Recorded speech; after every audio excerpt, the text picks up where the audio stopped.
Well, good morning. It's Sunday morning, so Sunday morning means I'm going to do a video because I actually kind of like doing them. They're a lot of fun. Yeah, I was going to play some tracks or something this morning, but I got a lot of stuff. In the words of the immortal poet Britney Spears, oops, I did it again. And what I mean by that is I bought too much stuff again.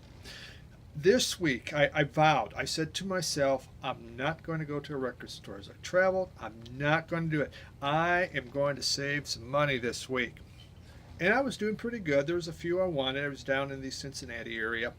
And then there was a half price bookstore. I thought, well, you know what? I'm not going to buy music, but I could go buy a couple books, okay? So I went in there and well, they have the vinyl, and the CDs over there. So I'll just go look. Okay, I'm not going to buy. I'm going to go look. And flipping through, they have these little acrylic things where they have the more expensive albums. I always get sucked into them, going through. And all of a sudden, wow, look at this. Oh, look at this. Oh, man. Give me a key, unlock it. And I started buying more vinyl. And dang gummit, I blew it. I spent more money. So I got a lot of stuff. I want to get a catalog, so I'll show you what I have. So this is going to be one of those videos where you like blues. Got a lot of blues. I got a lot of jazz to show. I got a lot of rock. There's a little country. There's a rap album. How about that one? World music. It's all in there. Again, it's everything but polka. So let's start with actually a book I just finished. So this was a neat kind of book. I read a lot of biographies and autobiographies of it, dealing with music, and so this was on Sam Phillips. Fairly thick, let me tell you. Boy, it kind of works out the guns there carrying this thing around, from airport to airport. Not a bad book. It's over 500 pages. I don't mind that, but like the last 200 pages almost seem like, well, let's just keep writing and see how big a book we can do. So there wasn't as much substance. Then during it, they kind of got it more deeper on some of the recordings than what I like, but there was some neat little facts in here, some different ideas.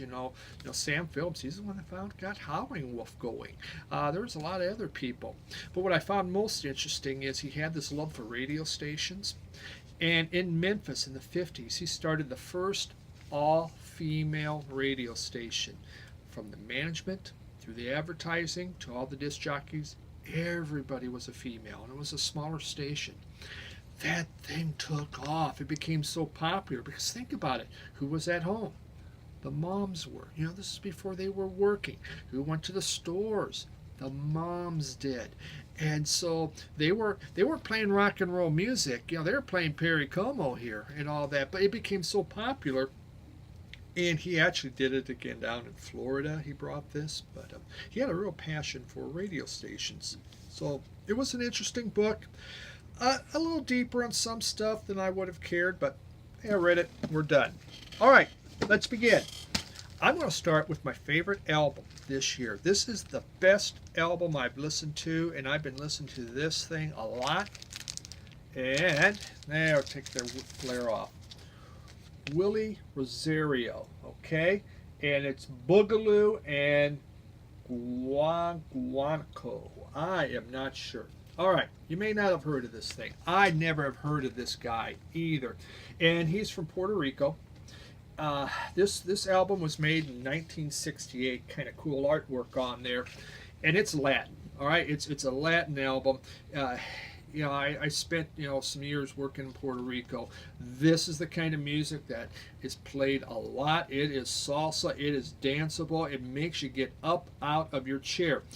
What you could think about is I could relate to Santana. Okay, think about Santana without Carlos Santana on guitar, but everything else. You have the the cowbells going, the congas going. This is Cant. Cant likes to sit on laps. Okay, so he had, so it's this big band sound that he had going on with the congas and the cowbells and pianos going on there. I mean, it is fantastic album, a spendy album of all things. But my guy at my local record store here, Radio Wasteland, he found this. He knows I'm really into this Latin music, and this is fantastic. By far, it's my most played album this year. I just can't stop spinning it. So there we go, Willie Rosario. All right, so let's go into some blues here. Best of Slim Harpo. Okay, I found this at a record store. Really neat album. What's interesting on Slim Harpo is, he actually became very commercial, and he didn't just stick to the blues. He tried to make other things that people were going to buy, and so to expand his market. And he did a pretty good job with that on here. And this is, of course, his greatest hits. So they have a lot of the songs on here, not just blues, but some of the more songs that became more commercial and had radio play. So it was a fun album. I think I have one CD from Slim Harpo, so I was kind of pretty happy to find this. Next one here, and this is R.L. Burnside. Okay, so this guy was found, he was playing blues, but it wasn't until the 90s. There was a movie by the critic Robert Palmer, all right, and it's called Deep Blues, and he featured this guy. He's one of the Deep South guys, and so he was one of the featured people on the film. How I got to learn about R.L. Burnside was the TV show The Sopranos, and they had a song on there. It's bad, bum bum bum bum bum. I mean, it had this driving beat. It's the kind of beat that when you're in the car, you crank it up and makes your windows go like that. I mean, it was really neat. Now, what's really cool is they have a picture in this one, and you gotta like this. And I don't know, can you see that?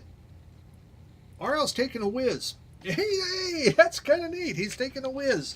So this was a great album. I really liked it. I like R.L. Burnside a lot. I have stuff on CDs. I have a few albums, and this one was made, I believe, in 2004. Okay. Another one. Okay, we have Junior Kimbrough. All right. So this is another guy that was, like R.L. Burnside, discovered with the movie Deep Blues. He didn't quite become as popular as R.L. Burnside. He passed away in I believe, 1998 on there. But again, his blues, a lot of it was like one chord. But he had this beat and he kept it going, and so it was interesting stuff. Not again, I have a few of these different albums. Record Store Day, you can find, once in a while they will release some of the Junior's things on there. A little more. It's deep South blues. I won't say modern blues because it kind of goes back to the older blues. I mean, he learned to play, listen to Delta blues records in the 1920s. And that's where he listened to some of these records and began to play. But he was just very, very local and just went around the little juke joints where he lived until the 90s. And by then he had his own juke joint, so he really didn't tour a lot. But again, neat blues album. All right, James Cotton. I just got this. I have several of James Cotton. You know what? You can find James Cotton really inexpensive on some different sites. I think New West. You can pick up his stuff. What's interesting, James Cotton, when Little Walter left Muddy Waters' band back in the 50s, James Cotton took over for him and played harp for him for a number of years. Really renowned, harmonica player, and so this is just another one of his things. Antone's Records, that's kind of neat on there. So, if you like harmonica, James Cotton's your man. I got a lot of stuff, so I'm not going to open a lot of these up. So you're just going to, I will take off if it's too shiny. Okay, Slim Hopkins. That's a little shiny there. It's still shiny. So pick this one up. Lightning Hopkins. I said Slim Hopkins. Hopkins. Lightning Hopkins. All right. This guy made like 1 billion record albums. I mean, they're everywhere. He made them for all kinds of different people. He just didn't really care. He was just going to record, you know, really popular down in Texas area. This is a really acoustic album of his. And, yeah, traditional Everest label. Don't really know that one on there. So an acoustic set that he did. And not bad at all. I have his stuff in CDs. You know, he's Lightning Hopkins. A lot of the, especially white bluesmen, really listened to him a lot. Picked up a lot of his things. You know, he was the kind of guy that was playing the guitar behind the head before anybody else. Doing a lot of just wild stuff. This guy could be a real wild man. And so. Tons of albums are out there, 50s and 60s. He was recording all over the place. Another blues thing I got here was Canned Heat, and live at Topanga Canyon. I'm sure I said that one wrong. All right, so Canned Heat, Ellen Wilson, Bob the Bear Height were huge bluesmen. They loved the blues. And so they made this album. Well, they made lots of albums. They were known in Woodstock. They had a few hits. Thing is, they never got respect. Blues people didn't much care for them. But they make, I mean, these guys were disciples of the blues. I mean, to them, it was the most important thing, especially, well, you know, again, as I said, this Ellen Wilson and Bob Height, they were just, they knew about it. They studied it. They were deeply, you know, really deep into it. So if you do like really good blues, Canned Heat did a very, very good job playing them. All right, well, let's move on to jazz. Jazzmatazz. I just got this. This is by Guru, all right? What I like about this album, this is from, I believe, 1993. He mixes hip-hop with jazz. Kind of like I bought this CD back in the 90s. And Mad Lib, Shades of Blue, all right? Again, mixing of hip-hop and jazz together. I think that's fantastic music. It sounds so good when you put it. I mean, think about all the licks stolen from jazz that are used out there. Well, these guys just said, you know what? We're going to take this jazz song and we're just going to keep going with it, but we're going to put lyrics to it. Really listenable, very fun album. I didn't have anything from Guru. It's called The Experimental Fusion of Hip Hop and Jazz. It works. What a great fusion. You know what? Great experiment. Worked fantastic. Another recent one, Miles in Berlin. Okay, it's a live album of Miles Davis. And this concert was in 1964 in Berlin. So, you know, you have a pretty good group here. This is an import. It has Herbie Hancock, Wayne Shorter, Ron Carter, Tony Williams are the players on here. That was one of the greatest quintets out there. Really nice music. You know, again, anybody who's watched this knows, you know, Miles is king to me. So beautiful stuff. I had this on CD, but I bought it in vinyl because, and once again, you go onto Amazon, you can find great deals on Amazon. You know, these albums for $10, $11, $12. I think this one was $9. Art Blakely and the Jazz Messengers, Moaning. Moaning was his third group. Okay, so in the Jazz Messengers, he kept making, you know, there's in jazz, you know, players come, players go. Well, his third group. Did this one here. It had Lee Morgan on trumpet, Benny Golson tenor sax, Bobby Timmons, and Jimmy Merritt. And in 1958, I believe, they came out with Moaning. And if you want one thing of the Jazz Messengers, this is it. It's hard bop. It has, you know, through the years, some jazz albums, you know, become popular, but then not as popular. This is extremely listenable. If you don't know if you like jazz or not like jazz, this is a great way to go to listen to something, especially from the late 50s and the hard bop era. You'll probably love it. Another one I got in, and this is Hank Mobley, Soul Station, okay? And I found this in a record store, like 14 bucks on there. All right, this was 1960, came out. This was Hank Mobley's first, I'm probably saying it wrong. I'm sorry about that if I am. This was the first, his first really solo album that he did as a frontman, not solo, but he fronted the band. You know, he was in the first incarnation of the Jazz Messengers. After this, he spent a year or 2 years with Miles Davis. Didn't go that well, but he came out with this one in 1960. Really fun music. He has Paul Chambers on bass, Wynton Kelly on piano, and Art Blakey on drums. So there's Art Blakey again. He's back, helping Hank Mobley do his debut album. So 1960, beautiful music. It's more the bop that you heard in the late 50s, early 60s. A lot of fun. All right, so let's talk some rock then. Let's do it. Okay, so we got this. I found Buzzcocks. This was a from Record Store Day in 2016. So I enjoyed the Buzzcocks. Nice red vinyl on there. I have nothing in vinyl. I have a lot of their stuff in CD, but not in vinyl. That's just kind of a discography there. You can see some of the different things going on.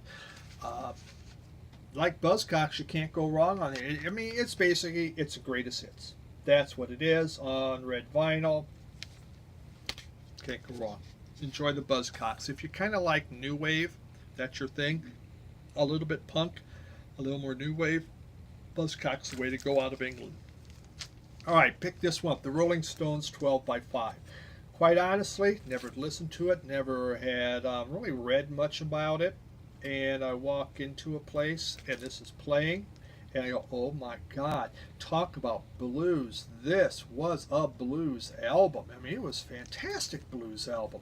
You know, that's how the Stones got started. Richards was a huge bluesman, and I believe, you know, Mick Jagger and them met. They saw him carrying records. They began trading records, and they were heavy into the blues. This screams the blues. Totally enjoyed it. Totally enjoyed it. Paid a little bit for it, but you know what? It's really, really good.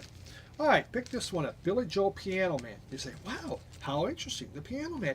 You know, I've been looking for this thing forever, and I never see it. I never see it out there. It's like, it wasn't like it was a rare album or anything, but I finally found a fantastic copy of it. I didn't even own this one in CD. So, you know, I'm a huge Billy Joel fan. He's not Miles Davis to me, but I like him, and I did like the Piano Man a lot. So, hey, I got it. Yay for me. Okay, Boomtown Rats. Now that just greatest hits, Boomtown Rats. So for those of you, it's only 6 songs, which is so it's really kind of small. But I don't like Mondays. I don't mind Mondays. Mondays are fine, so I got to go to work. Big deal. But Boomtown Rats, greatest hits. Found that one. I watched a documentary on Bad Company. Amazon Prime, go in there. They had it, and so. No, it was on Axis TV station, I guess. I have Bad Company on CD. I have almost everything, but I don't have them on vinyl. So, greatest hits, Bad Company, greatest hits. You know, these guys took a bad rap from some of the critics, but they made some very listenable music on there. And of course, Bad Company's first album that came out back in the very early 70s, 1974 I believe, Swan Song.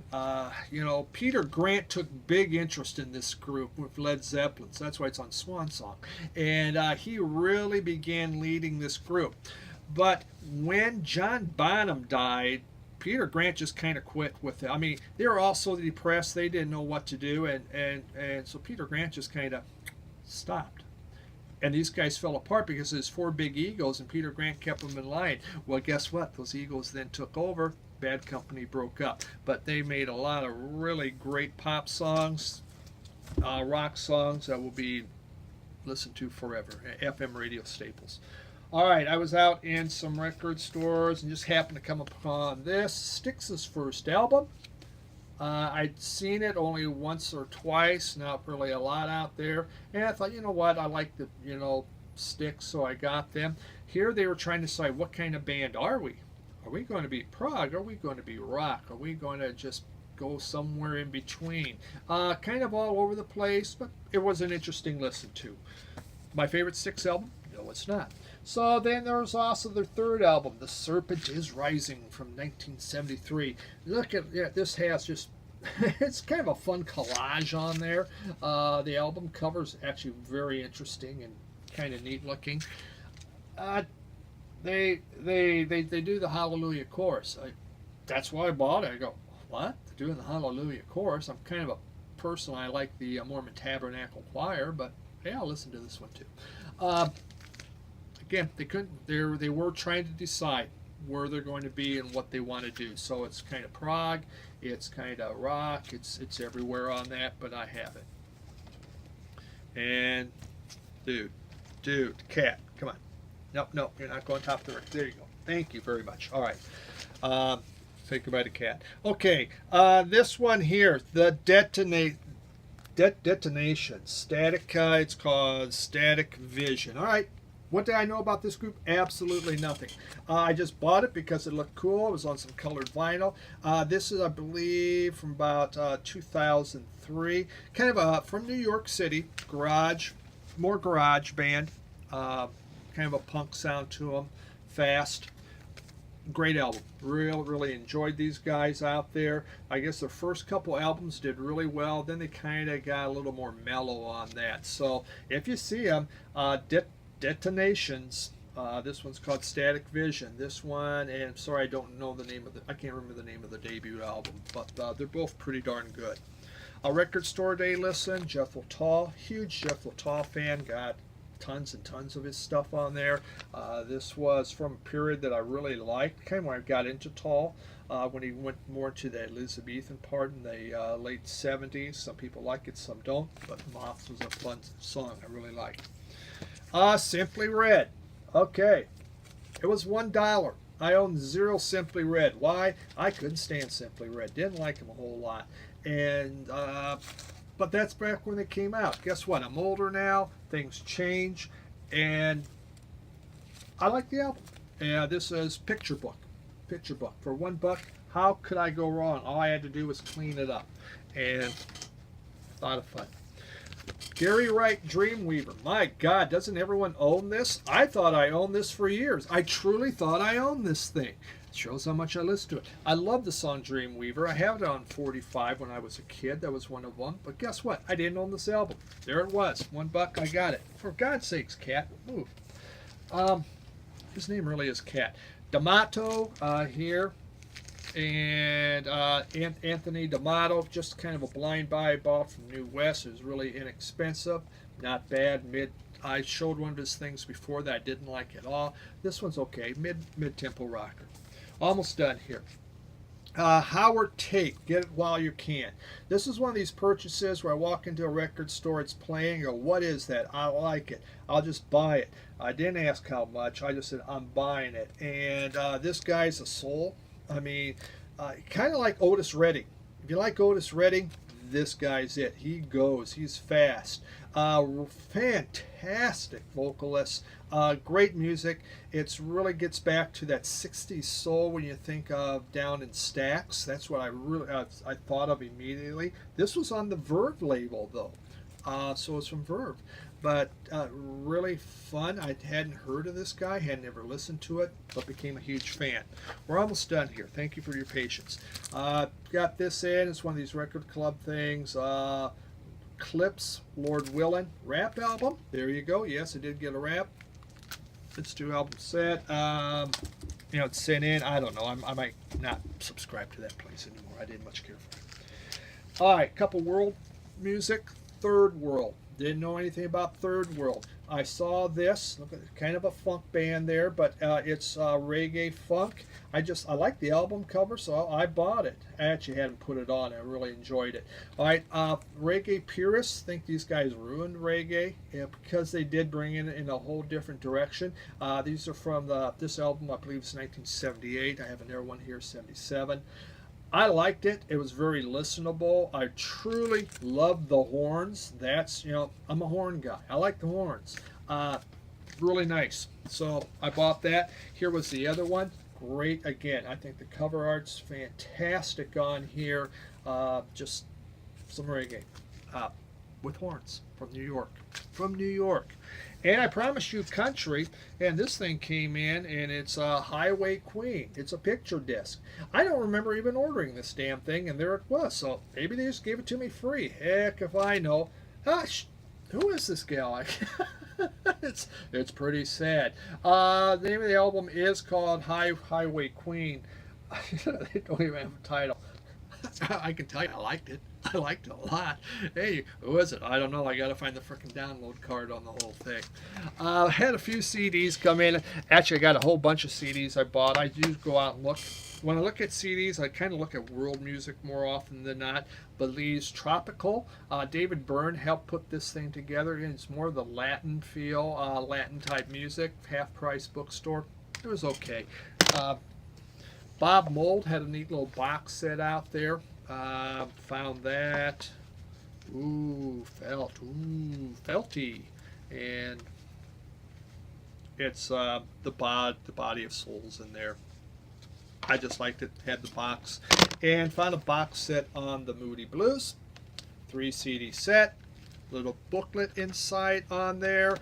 I have some stuff from the Moody Blues. I've never been a big Moody Blues fan. Some people are fanatics. I'm not. So I thought, I'll try this. I'll listen to it. It wasn't that expensive. And I found I'm still not a big Moody Blues fan. At least I know. I verified it. Okay, I went out. I bought a box set. I verified. I'm not a really huge Moody Blues fan. There we have it. Sorry for those of you that like them. God bless you. It's just not for me. Whew. There you go. That's what I got. Now I can file all these away. And this week, I'm really going to work hard on not going to a record store. I'm heading to Pittsburgh, though. I haven't been to any record stores in Pittsburgh. And a guy, his weight has some for me. But I'm going to try to not buy as much because I want to put a new bathroom in. Actually take my bedroom, expand the bathroom and the closet. It costs some money. And I'm spending it on records. So, gotta decide what I want to do there. But thanks for listening. I know it got long again. I apologize for that. That's the stuff I bought. So, going to go back and listen to some more stuff I still had to listen to. So, appreciate you tuning in. Enjoy your Sunday.